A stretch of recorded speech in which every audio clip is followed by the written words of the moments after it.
D K ಶಿವಕುಮಾರ್ಗೆ ಅಧಿಕಾರ ಹಸ್ತಾಂತರ ಆಗಲೇಬೇಕು. ಯಾಕೆಂತಂದರೆ ಕಟ್ಟರ್ ಕಾಂಗ್ರೆಸ್ಸಿಗ, ಒಬ್ಬ ನಿಷ್ಠಾವಂತ ಕಾಂಗ್ರೆಸ್ಸಿಗ. ನಿನಗೆ ಕಾಂಗ್ರೆಸ್ ಮೇಲೂ ನಿಷ್ಠೆ ಇಲ್ಲ ಸಿದ್ದರಾಮಯ್ಯ, ಕಾಂಗ್ರೆಸ್ ಮೇಲೂ ನಿಷ್ಠೆ ಇಲ್ಲ. ಅಧಿಕಾರದ ಹಪಾಪಿ ನಿನ್ಗಷ್ಟೇ.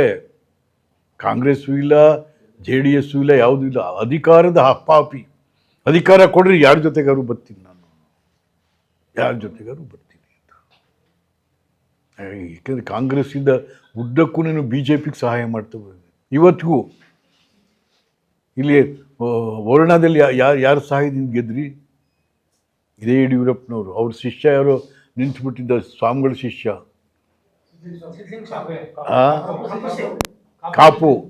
ಕಾಪುನ ತಣ್ಣಗೆ ಮಾಡಿಸಿದ್ದಿಲ್ಲಿ. ಸುತ್ತೂರು ಸ್ವಾಮಿಗಳ ಪಾದ ಹಿಡಿದ ಮೇಲೆ ತಣ್ಣಗಾಯ್ತದ್ದು.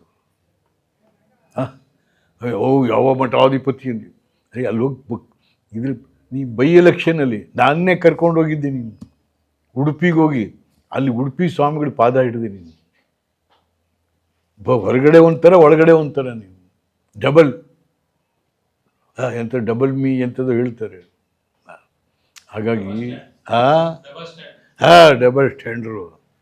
ಹಾಗಾಗಿ ದಯವಿಟ್ಟು ಸಿದ್ದರಾಮಯ್ಯನವರೇ ಗೌರವಯುತವಾಗಿ, ನಾ ಹೇಳಿದ್ದೀನಿ, ಬೇಕಾದ್ರೆ ಹೇಳಿದ್ದೀನಲ್ಲ, ಪುಣ್ಯಕೋಟಿಯ ನಾಡಿದು, ಪುಣ್ಯಕೋಟಿಯ ನಾಡಿದು, ಕೊಟ್ಟ ಮಾತಿಗೆ ತಪ್ಪಲಾರೆ.